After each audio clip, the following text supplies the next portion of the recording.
Are you planning an event and want to include entertainment, but you're not sure where to turn? Act1Entertainment.net has provided over 1,500 events with quality, affordable live entertainment at private parties, corporate affairs, festivals, bike rallies, and more. Act One will fit into your budget. They're friendly, reliable, and do all the legwork for you. They take all major credit cards. Log on to Act1Entertainment.net for a free, no-obligation price quote or call 631-758-3505 for a brochure. You'll be happy you did.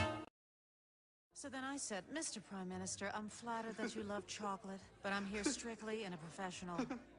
What's wrong with him? He thinks you're naked. My shell is brown. It just looks like my milk chocolate is showing. Only a fool would think I'd actually show up naked. So it's that kind of party. Hit it! I'm sexy and I know it. Aye. Look at that body. Look at that body. Look at that body. I work out. Wiggle, wiggle, wiggle, wiggle, wiggle.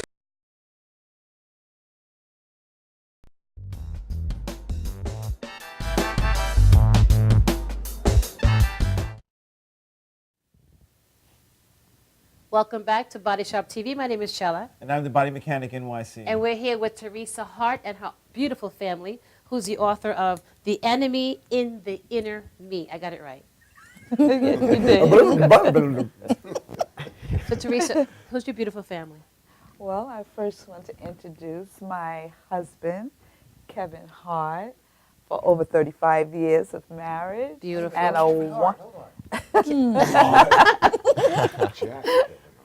and my firstborn, my beautiful daughter, Nicole. Nicole, she is beautiful. Hi, Nicole. Hi. Who is also an entrepreneur and have her own daycare business. Nice.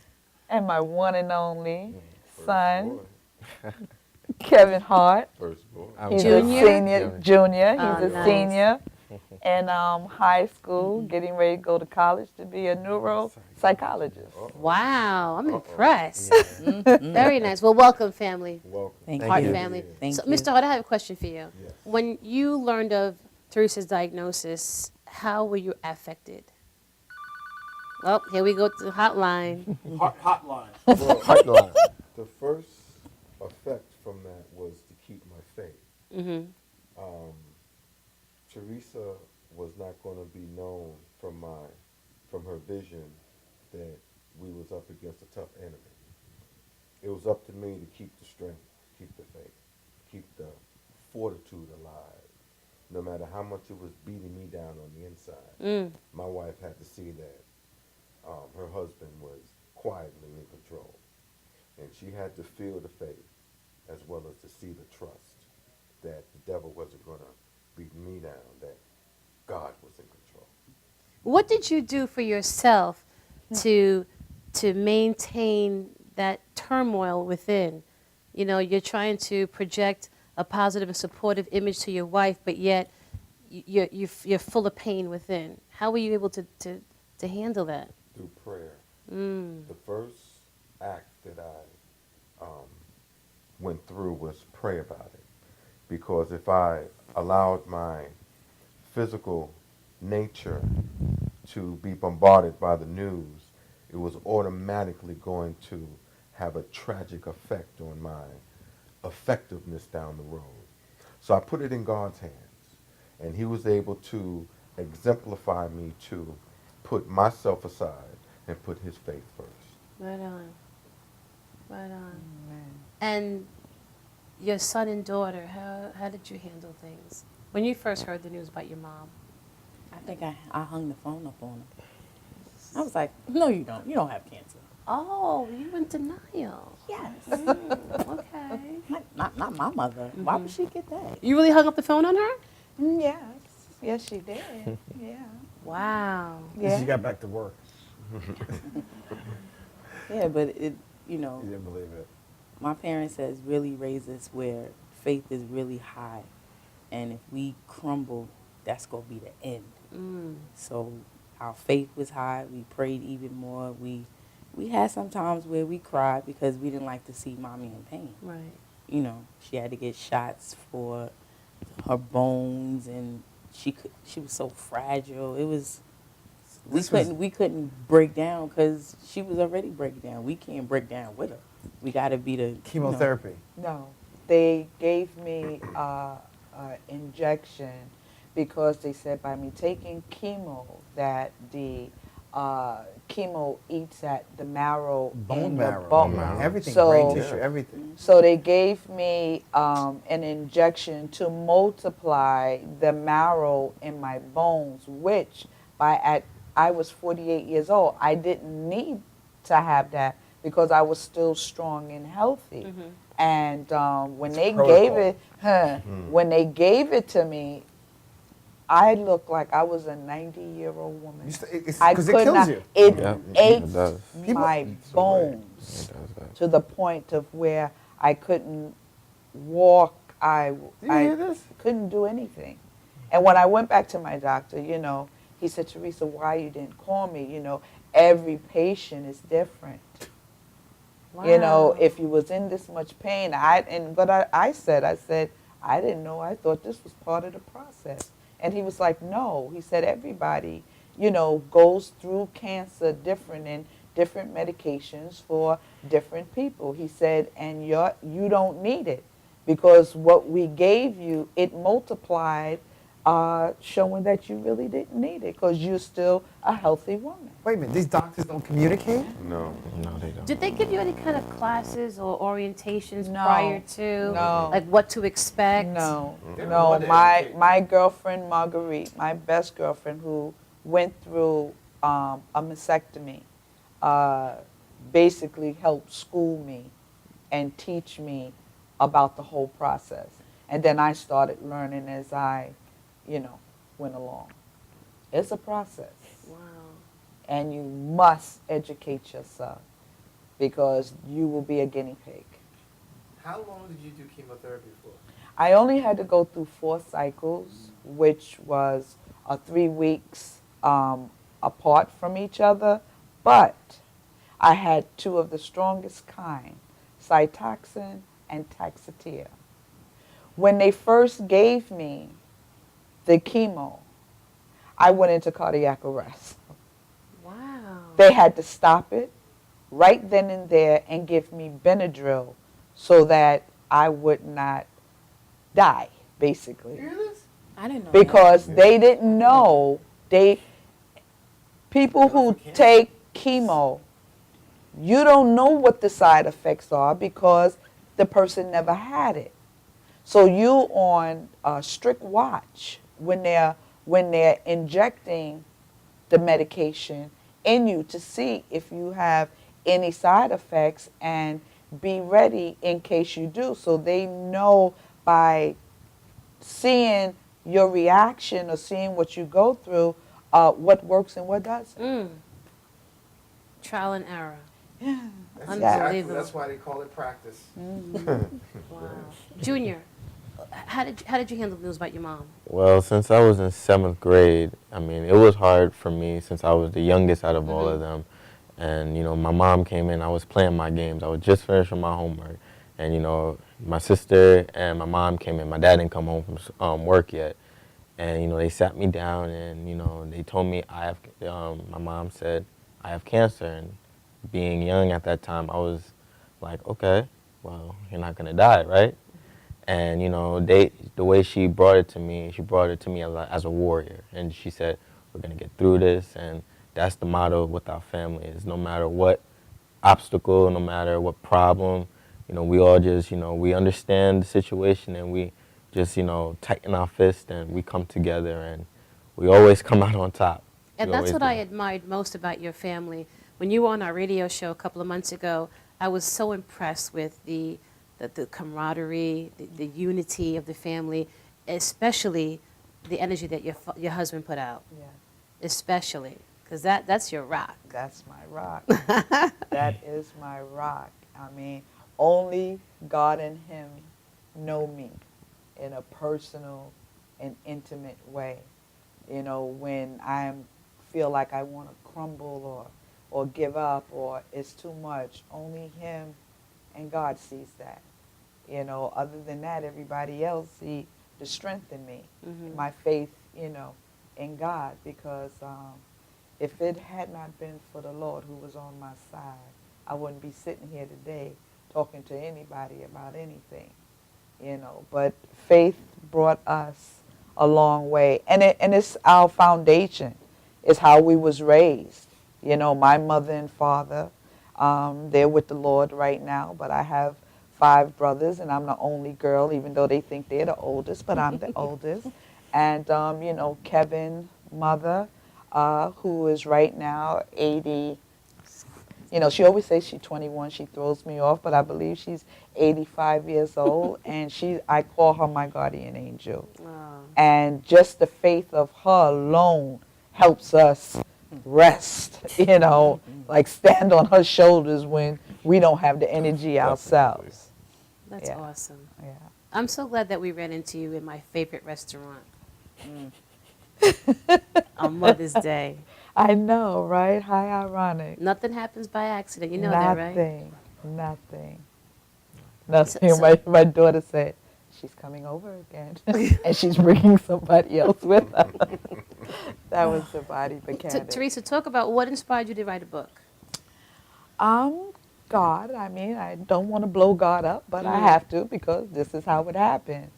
I was on my bed of affliction, going through chemo, not even understanding the whole process. And the Spirit of the Lord said, write a book. I laughed. I said, write a book? I said, I can barely spell. And you want me to write a book? I said, okay. It took a while to process that, about a month.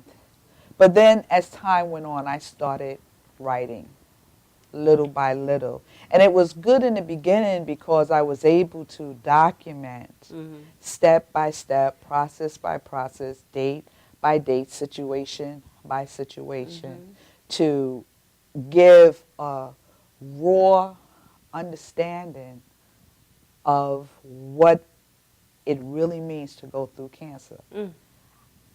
I thought I knew.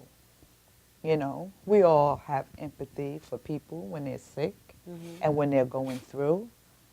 But when you have to go through it yourself and you have to deal with the process of it and the pain and the fear and the confusion of the whole process, it's like, oh my God, I had to cry out to God because I started thinking about everybody that I knew and didn't know that went through this process.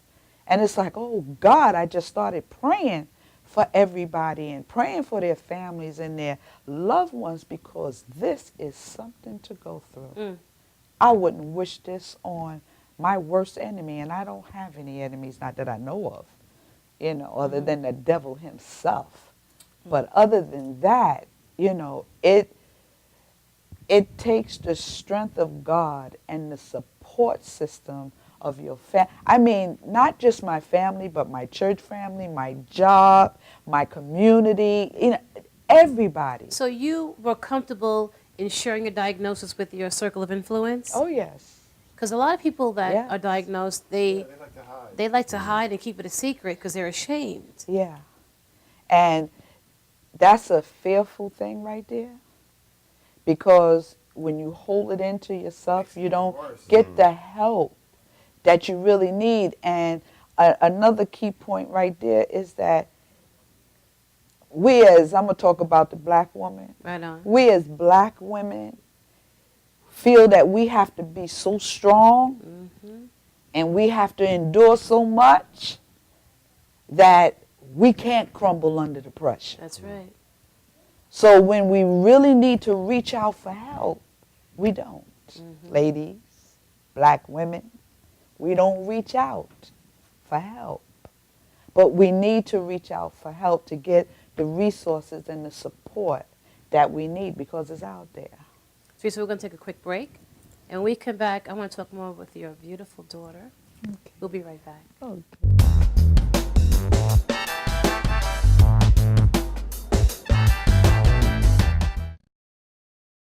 For professional motorcycle transport and towing, think Kickstart Fabrications Motorcycle Towing. Proudly serving all of Long Island, we feature expert handling and 24/7 service. So send a limo for your toy with Kickstart Fabrications Motorcycle Towing.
Welcome back to Body Shop TV. My name is Chella. And I am the very shy body mechanic NYC. Yes, he is very shy. Yes.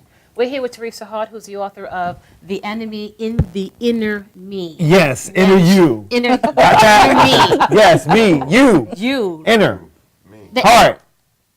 The enemy in the inner me. Much better, Charlie. You're awesome. I know, thank you. You're welcome. So your mom said that you're an entrepreneur. Yes, I am. Did you have your business when your mom was diagnosed? Yes. No, I didn't. No. Oh, you didn't? No. I had to Okay. think about that Refer one. your mom. Because I want to know if you know the whole journey of her illness affected your business. I didn't have my business at the time. Okay. Thank God. All right. Yeah, we were still on the first floor then. Yeah. Yeah. So Yeah, before I took over the house. With the daycare center. house. Yeah. The whole house. Whole house? Way up on the second floor now. She chased us she up. got the whole first floor. Wow. All first. Yeah, we're looking for a building. Remember, we spoke about Yes, that. yes, yes, yes. That's an entrepreneur's do. They Hello, just Elf. take We're over. looking for a building. Building. Ding, ding, ding, ding.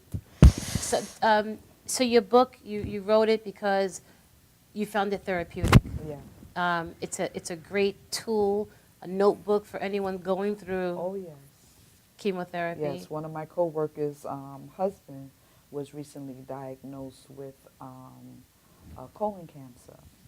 And she said, Teresa, I grabbed your book right away and started reading it all over again to just help give me understanding and comfort and the steps that I needed to go through, you know, to help my husband, you know, through this process. And he's doing okay right now. Good.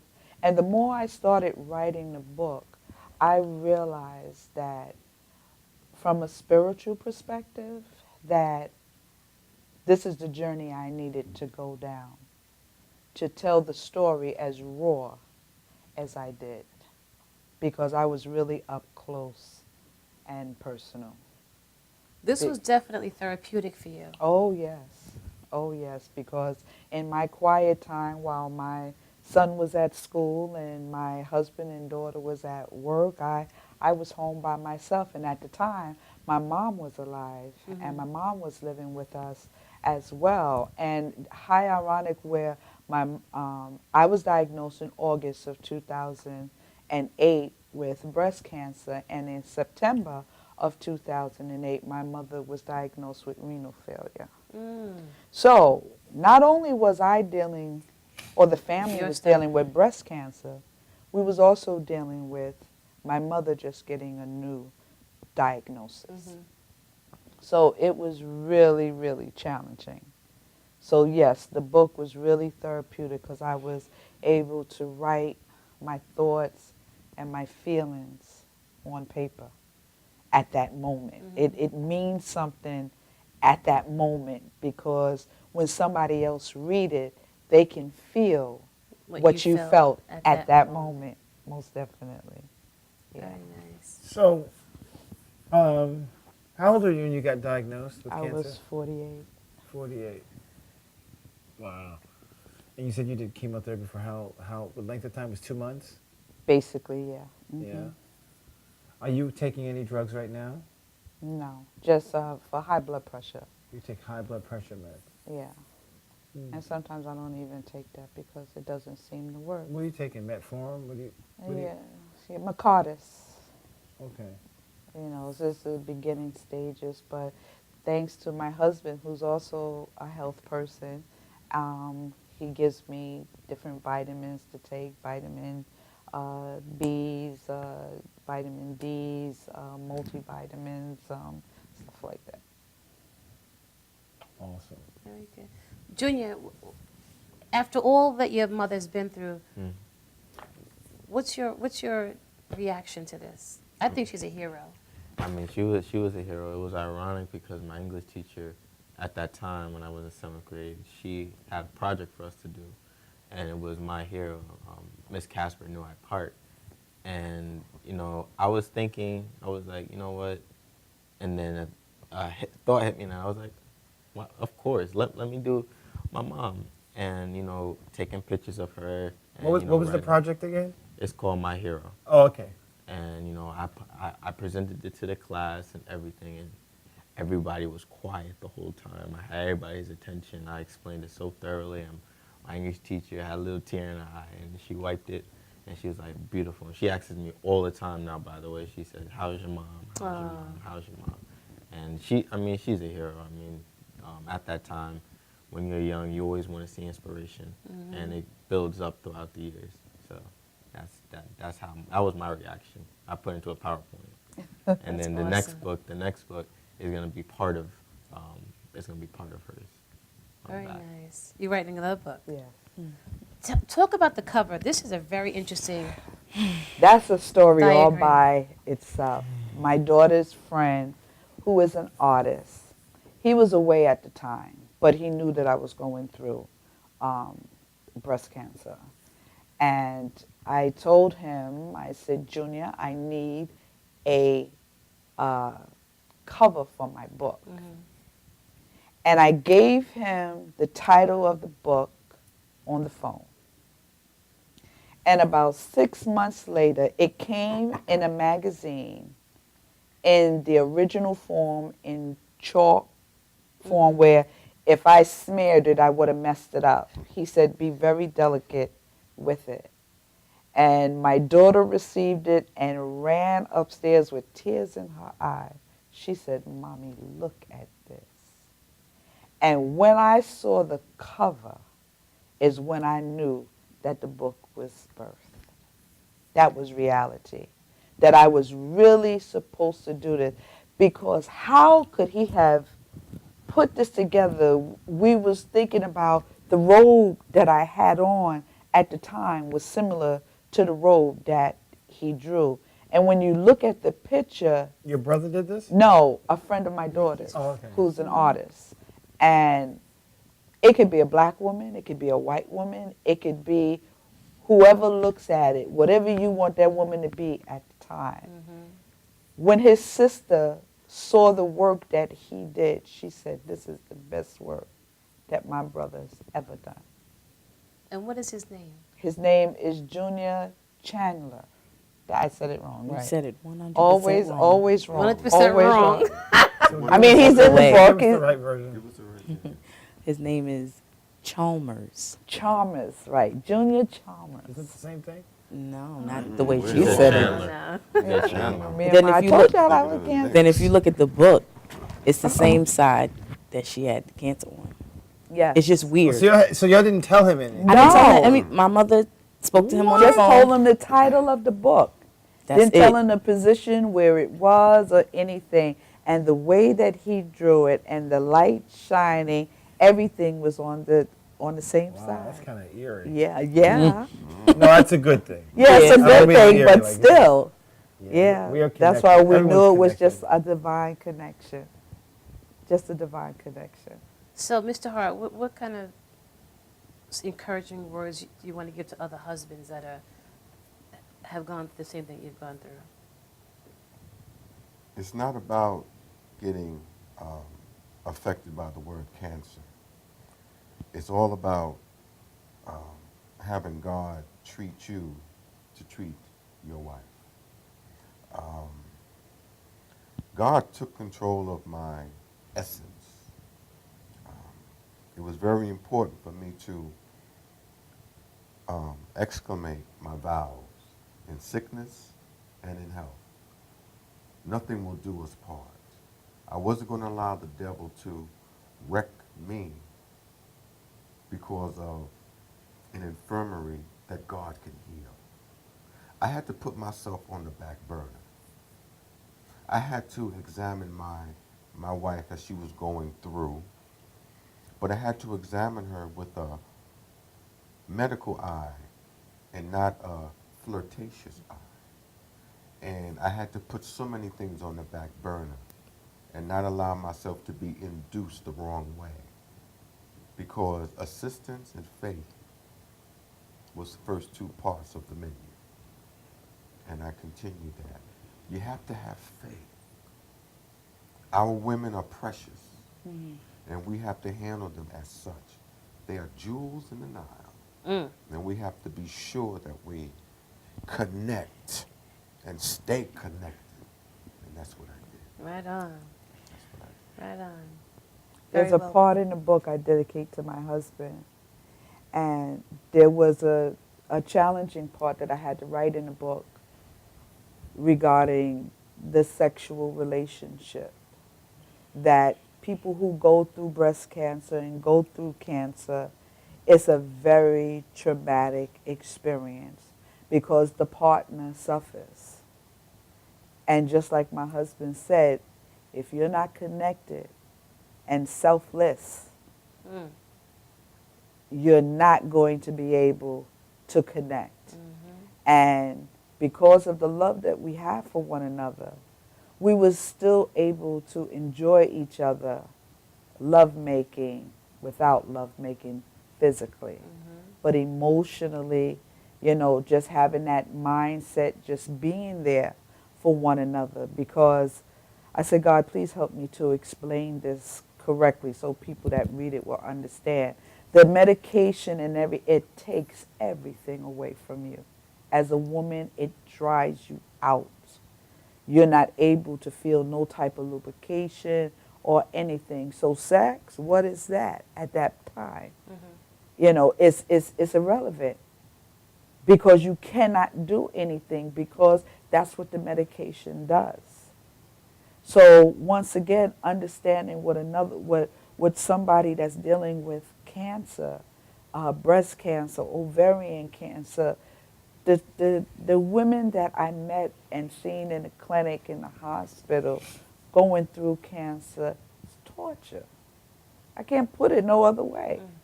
It's not pleasant going through it. There was a part where the first week I took chemo, I was standing in the bathroom combing my hair. I had long hair at one time. I was combing my hair. It's coming out. And I could literally peel the hair off my scalp like an orange. She had a nice bald head. It was nice. It She was had a shaped cute nice bald and head. everything. It was pretty. It was nice. Yeah. And my husband just so happened to walk by at that moment and saw me black out and was standing there in the bathroom looking in the mirror, combing my hair, taking the hair out, throwing it in the garbage. How long was that after the chemotherapy? The first week. See how fast poison acts? Yeah. Yeah, the first week. Wow. And I lost every hair everywhere you have hair on your body. Everywhere, And the whole entire body. The whole entire Everywhere. body. Everywhere. Everywhere. And her nails, Black. My nails were her black. toenails, everything. Ah, yeah. You can see it, and you can see the veins.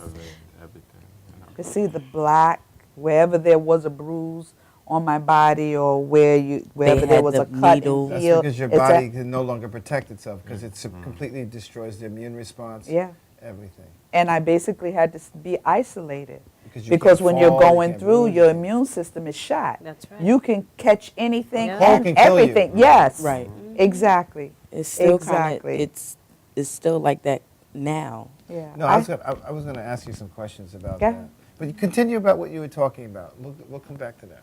You know, well, like I said, with the hair, and you know, my husband walked by and he saw me and he just grabbed me and he said, come out the bathroom. You know, he said, don't go into it, don't dwell into it.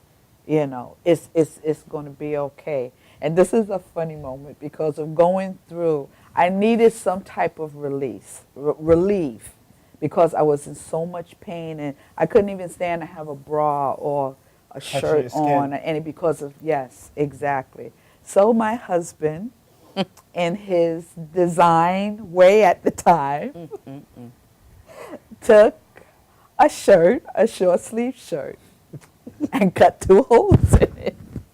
So glad we never saw it. Thank God.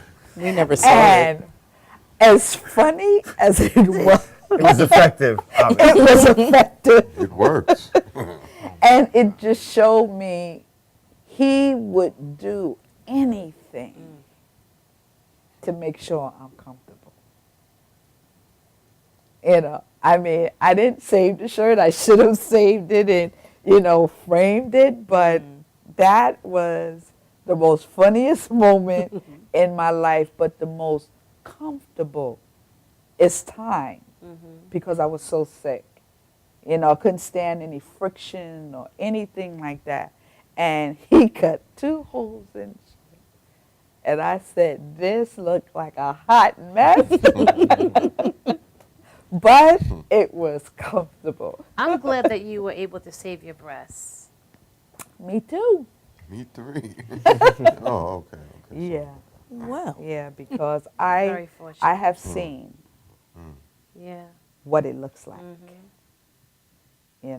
And as a woman, nobody wants any part of their bodies taken off of them. Right. Arm, leg, breast, nothing. Tender. But seeing it, some doctors have the art of perfection, and some doctors don't. And I have seen it in perfection, and I have seen it in its worst state. And as women, we go through. That's why it's so important to have a good doctor and, research. And thank God for medical technology. Women don't have to be cut up the way we used to back in the days. That's why a lot of women back then, and I spoke to older women like 60 and 80 years old who would just die with it because it was just too much to handle to just deal with. You almost have to die to live again. You said something about her still experiencing pain. Do you still have pain? I still deal with neuropathy. Oh yeah, there's some days that. Which you didn't have before you were using the chemotherapy. No, I was a multitask person. I could do 100 things at one time. And today, if I do 2 things, that's good. Do you get sick at all? You get colds and stuff? Yeah. More so than you used to? Yeah. My immune system is not as strong as it used to be. Okay. It's gotten stronger. It's gotten stronger. Yes, it has. Then it was after you initially had the chemotherapy and stuff you're talking about. It's gotten stronger. Within the last year. So what are you doing now differently nutrition-wise before you got diagnosed? What are you doing differently now, eating-wise, rest-wise? What are you doing differently? Well, I'm not a meat eater. You were a meat eater before? Yeah. All right. Yeah, I just basically stick to fish more so. I'm even kind of weaning away from chicken now. But more vegetables, salads. I drink a lot of natural juices. And once again, my husband helps educate me on taking the proper vitamins, to help give me that extra energy. I do colon cleansers. You do colon cleansers? Yes. Yeah. We all do. At least we you all do. Colon cleansers? Yeah. All of you? Yeah. Every day. Oh, wait a minute. Oh, no. Oh, colon cleanse. You're talking about an oral. Yeah, All right, natural. okay. I Yeah. got you. Don't get excited about it, because I take one every day, man. Yeah, to keep your body flushed. And I'm a What's a colon cleanse? What is it? Is it a particular pill or is it something you drink? What is It's a pill. Yeah, it's a natural pill. I thought you was talking. Got. So we have a couple of minutes left, and I just want to ask Nikki if she would just share some words of encouragement as a daughter that has gone through this with her mom. Well, you have to be prayed up because it's not easy. You don't want to crumble in front of you, the one that is that is going through. You just really have to keep that smile on your face and cry in your quiet time, because that's what I did. I would laugh with mommy, play with her, but when I was alone by myself, Lord, please, I can't. But faith, keeping your faith strong and praying, and that was my thing. That's all I could do. That's all that was needed. That's all I was taught. So that's what I say, praying and, staying united with the family and, just being there. Because I just have to be there with her no matter what. No matter what she was doing, I just have to be there. Be there for your family. Pray, fast, everything that God wants you to do. And Teresa, what are your plans within the next 5 years? Within the next 5 years, I'm looking to write another book. What's it going to be called? Do you have a title? I don't have a title yet, Mm-hmm. but it will be still dealing with cancer on the negative side because I lost my mom to ovarian cancer the day after Sandy's hurricane. And the weirdest thing is that as much as I was involved in my mom's health, we didn't even know that she had ovarian cancer until it was too late.